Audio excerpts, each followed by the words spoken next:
kommt es Anna ist so trotzdem drauf. geil, wenn es darum geht, Tipps zu geben. Ich weiß nicht, was das ist, aber ich benutze das einfach. Hallo und herzlich willkommen zu einem neuen Video von uns. Wir sind Anna und Anna und wir haben vor einiger Zeit eine kleine Umfrage auf Instagram durchgeführt, wo wir gefragt haben, welche Themen euch interessieren würden für weitere Videos, und ganz viele haben für K-Beauty gestimmt. Also wir sind absolut keine Beauty-Blogger. Absolut nicht. Es ist wirklich selten, dass ich mich überhaupt mal schminke oder so. Aber Hautpflege liebe ich über alles. Deshalb habe ich echt einige Produkte, die ich euch vorstellen kann. Und Anna genauso. Ja. Und für die, die es nicht wissen, wir verkaufen sogar koreanische Kosmetik. Ich würde sagen, Anna fängt an. Jo, eigentlich bin ich kein Fan von Pflegeprodukten. Ich schminke mich aber zwar jeden Tag, im Gegenteil zu Anna. Deshalb bist du auch immer schöner als ich. Bin ich nicht, die ist auch sehr schön, aber ihr Gesicht ist immer viel gepflegter, würde ich sagen. Also, Not really. womit fange ich an? Normalerweise, eigentlich benutze ich auch immer einen Scrub. Wundert sich euch bitte nicht zu sehr. Ich benutze anstatt ein normales Scrub fürs Gesicht ein Body Scrub. Es wird bestimmt Leute, die sagen werden, oh mein Gott, das darf man nicht benutzen, weil man sagt immer, dass die Body Scrubs viel mehr aggressiver sind, ne, als die, ja genau. Aber nichtsdestotrotz benutze ich das. Who cares? Genau, who cares? Und zwar das von Rituals von Sakura. Rituals of Sakura. Genau, das riecht super geil, ne? Ich liebe kennen Sie das auch. Das ist aber jetzt nicht koreanisch, ne? Nee, es nur ist als auch zwar nicht koreanisch. Side-Info. Genau. Aber ja, machst du weiter? Ja, also einmal die Woche, ne? Scrub. Dann, ich habe das versucht. Ich meine, Anna hat mir immer gesagt, es ist unglaublich schön für die Haut und so weiter. Und ich muss sagen, ich habe es vor kurzem probiert. Ich würde nicht sagen, dass für mich das super geil ist, weil für mich ist es einfach so wie eine Maske, aber wirklich alle sagen, dass es unglaublich schön ist für trockene Haut vielleicht auch. Ich habe keine trockene Haut, deswegen habe ich keinen unglaublich großen Unterschied gesehen. Für mich funktioniert das so wie eine normale Maske. Das benutze ich so jede 2-3 Tage, die Masken, oder vielleicht auch ein bisschen weniger. Aber ich mag das zum Relaxen. Genau. Und immer im Kühlschrank lagern. Genau. Dann hat das auch einen abschwellenden Effekt. Also für die Leute, die morgens immer aufstehen und so geschwollen sind, ist das immer gut, solche Masken im Also für mich gerade gilt das super sehr. Und ich habe früher auch gesagt, boah, wofür sind diese Eye-Patches benutzt, weil es hat gar nicht geholfen. Und seitdem ich schwanger bin, Leute, es hilft unglaublich sehr, weil ich morgens sehr geschwollen bin und dann habe ich irgendwelche Falten morgens, die ich nicht habe am Abend oder den ganzen Tag. Deswegen benutze ich das morgens und abends jetzt. Das hilft. Same. Ich habe davor die von schwarze, wie heißt das? Black Pearl. Black Pearls benutzt. Und ich finde die viel besser, weil einfach deswegen, weil ich nicht wie ein Panda morgens aussehe und mein Mann sagt nicht, oh Anastasia, was hast du da an? Das ist transparent. Fast, also das ist so goldmäßig. Genau. Ein bisschen. Na, also eigentlich benutze ich das vor der Maske, aber auch danach, weil ich sehe keinen Unterschied auch. Das ist ein Serum von Innisfree, Green Tea Seed Serum. In Korea ist es ein der billigsten, ne, Innisfree, aber ich muss sagen, auch wenn billig, es hilft mir auch wirklich super sehr.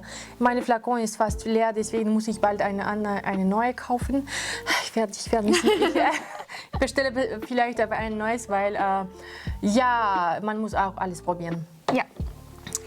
Das habe ich früher benutzt, aber ich benutze gar keins mehr, weil das war mehr für Pickel.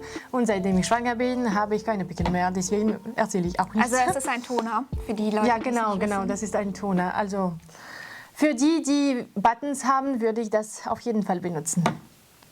Was benutze ich danach? Nach dem Serum benutze ich meistens ein anderes Serum. Ein anderes Serum, weil es ist mit Vitamin C. Ja, ich benutze es einfach nicht jeden Tag, aber so manchmal kommt es Anna ist so trotzdem drauf. geil, wenn es darum geht, Tipps zu geben. Ich weiß nicht, was das ist, aber ich benutze das einfach. Die Professionelle für solche Sachen ist die Anja hier, deswegen fragt mich nicht. Ja? Ja, und die letzten Sachen, die ich benutze. Das ist eine Creme von Laneige und das würde ich an jeder empfehlen, ehrlich jetzt. Wirklich an jeder. Das ist eine Cica Sleeping Mask, also Zikatrisation, wie heißt das auf Deutsch jetzt? Das ist so hautberuhigend. Genau, hautberuhigend und heiligend.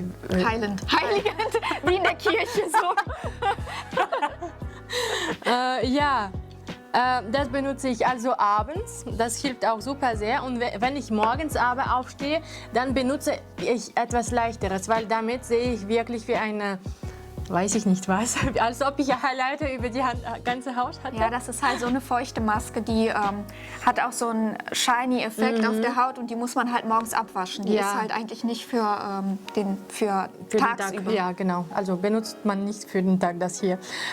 Anstattdessen benutze ich Propolis Vitamin Sleeping Mask von Ionic. Und ja, da steht Brightening and Wrinkle Care Double Functional Cosmetics. Also for all skin types, wenn jemand das benutzen möchte, das würde ich empfehlen. Und wenn das alles abgetrocknet hat, dann mache ich mich fertig für den ganzen Tag. Genau, das war meine Pflege für den jeden Tag Pflege. Und ich würde gerne deine jetzt hören, Anna. Ja, und bei mir ist alles komplizierter.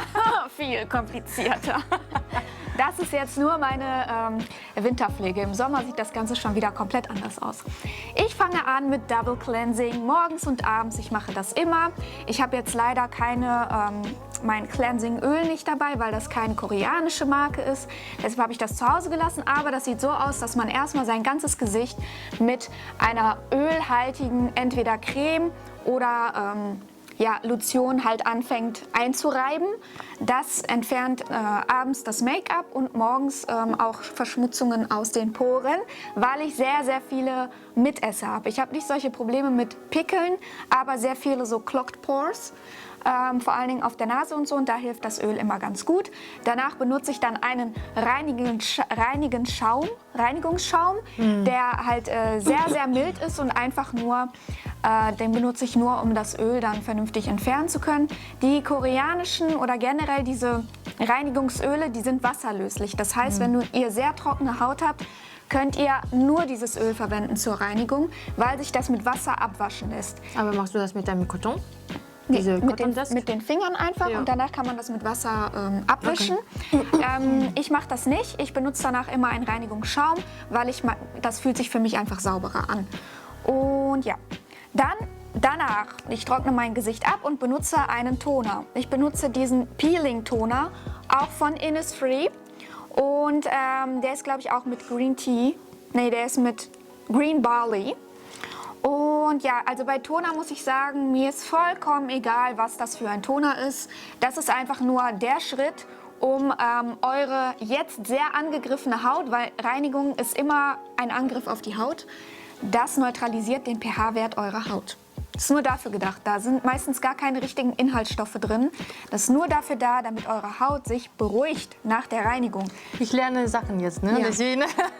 Das ist auch kein Reinigungsschritt, das gehört schon zu der Pflege. Das heißt, wenn ich in Deutschland sehe, dass Leute nach der Reinigung mit dem Toner so über ihre Haut gehen und danach Make-up an diesem Pad dran ist, das ist falsch. Dann habt ihr euer Gesicht nicht richtig sauber gemacht. Schon für mich ist das komisch irgendwie. Das war in Deutschland oder in Europa generell gehört das noch zur Reinigung. Die benutzen das danach immer auf so ein Wattepad. Ich zum Beispiel nicht. Ich mache das einfach auf meine Hände und tapp das so auf mein Gesicht, wie die Koreaner. Ihr kennt das bestimmt. Auch, genau.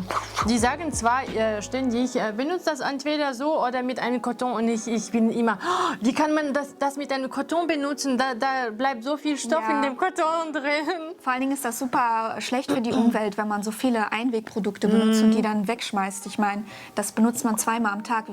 Wie viele von diesen Wattepads hat man am Ende? So, dann mache ich weiter. Ich nehme mir danach ein klein wenig von diesem Toner wieder auf meine Hand und dann ein paar Tropfen von dieser Ampoule. Das ist kein Serum, das ist so sehr, sehr dickflüssig. Sehr dickflüssig. Seht ihr, der Tropfen dauert extrem lange, bis der runterkommt. Das war ein Serum? Ich habe das Ampoule. selber. Das ist Ampoule. Ich habe das selber, dieselbe Verpackung, aber... Als Serum gibt es auch. Ah, deswegen. Ja, das ist von, ich kann es nicht aussprechen, Pyeongkang Yul. Ja, das hört sich so gut an. Sehr beliebte Marke, ist auch sehr hautschonend, sagen die immer. Und weil das eben so dickflüssig ist, mag ich das nicht einfach so auf die Haut zu tun. Deshalb mische ich das ein bisschen mit meinem Toner an. Dann wird das ein bisschen flüssiger und zieht einfach schneller in die Haut ein. Das ist auch wiederum nur für Feuchtigkeit und das hilft natürlich, wenn ihr so kleine Falten habt, die durch Trockenheit entstehen. Ja? Falten haben auch verschiedene Ursprünge. Also Falten haben ja verschiedene Ursprünge. Manche, diese ganz feinen Linien, die man so hat, die können auch durch Trockenheit kommen und gar nicht, weil ihr alt seid oder weil ihr euch schlecht ernährt oder sonst was. Ja, danach mache ich entweder, wenn es abends ist, eine Maske, dieselbe wie Anna, da muss ich nicht viel dazu sagen. Ich finde die super, die ist einfach mit Hyaluron, hat auch nochmal so einen Feuchtigkeitseffekt, mache ich aber sehr selten, weil ich einfach faul bin. Ich mache das höchstens einmal in 2 Wochen, um ehrlich zu sein. Danach, was mache ich danach? Danach benutze ich diese Creme. Die habe ich schon mal in einem anderen Video erwähnt, die ist von Cosrx. All-in-One Cream with Snail. Das Besondere an der Creme ist die Konsistenz, würde ich sagen. Das war eine Zeit lang super populär in Korea. Diese Snail. Seht ihr, wie sich das zieht? Das ist wie Slime oder wie so Gummy. Sieht ein bisschen eklig aus. Wollte ich auch sagen. Aber, liebe Leute, das, was das hier auf der Haut macht, von oben, macht das auch in eurer Haut. Von innen. Das heißt, das polstert die Haut richtig auf, dass man wiederum weniger Falten sieht. Und ich liebe die Creme, weil die super leicht ist und voll schnell einzieht in die Haut. Ich mag gar nicht diese fettigen, diese schweren Cremen. Das ist überhaupt nichts für mich, da kriege ich auch Pickel von. Oh. Danach trage ich mir eine Lippenpflege auf.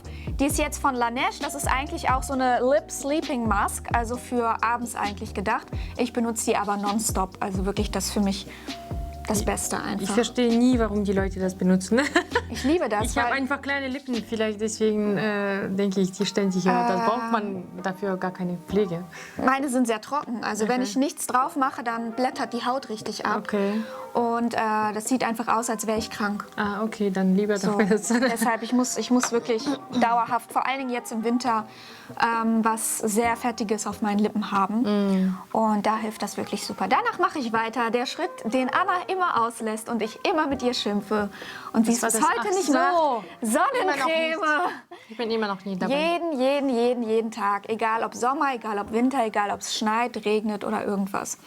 Ja, die ist auch von Cosrx. Ist alles selbst bezahlt, Leute. Das ist keine Werbung. Haben wir auch nicht im Sortiment, deswegen viele von diesen Sachen haben wir nicht. Genau. Ja, die ist mit Aloe Vera. Das ist eine Sun Cream. Ihr könnt auch eine Sun Lotion benutzen. Was gibt's noch? Sun Stick, was weiß ich, Sun Puder. Vollkommen egal. Ich benutze eben das, weil ich trockene Haut habe, wie schon erwähnt. Und die hat auch so einen feuchtigkeitsspendenden Effekt.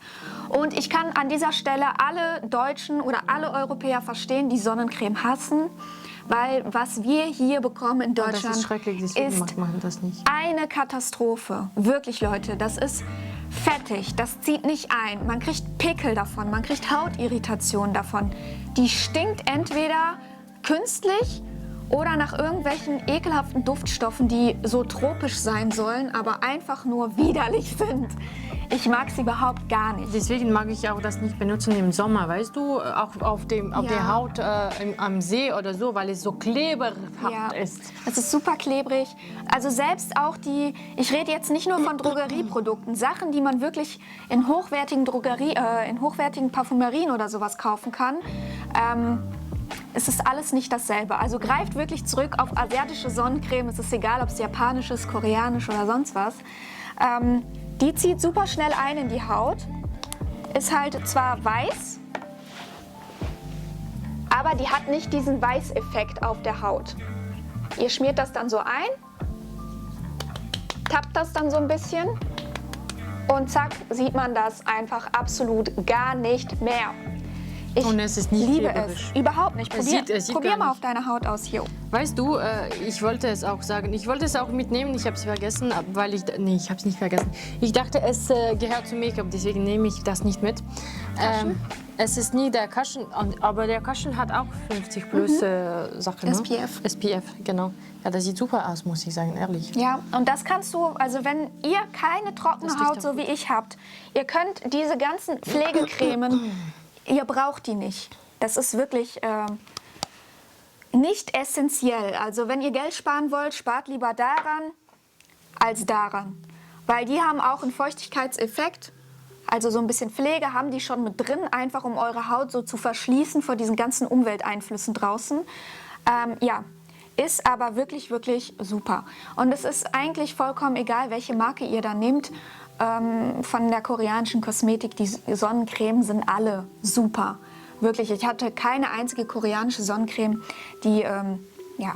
Die sind aber auch alle 50 SPF, ne? Ja, koreanisches Make-up zum Beispiel hat immer SPF mit drin. Also falls ihr diesen Schritt auslassen könnt und ihr tragt jeden Tag sowieso Make-up, könnt ihr euch einen Cushion holen oder ein normales flüssiges Make-up, also so Foundation, Concealer haben auch meistens SPF mit drin. Und auch Puder teilweise. Viele Deutsche benutzen auch diese Sachen nicht, weil die mögen auch so braunige Haut zu haben. Deswegen. Ja, aber mit Sonnencreme kann man auch braun werden. Die ist nicht dafür da, um nicht braun zu werden. Die ist einfach dafür da, eure Haut vor diesen UV-Strahlen zu schützen, die ja eben Falten verursachen. Deshalb sehen Asiaten so jung aus, weil die von klein auf das beigebracht bekommen, Sonnencreme zu benutzen.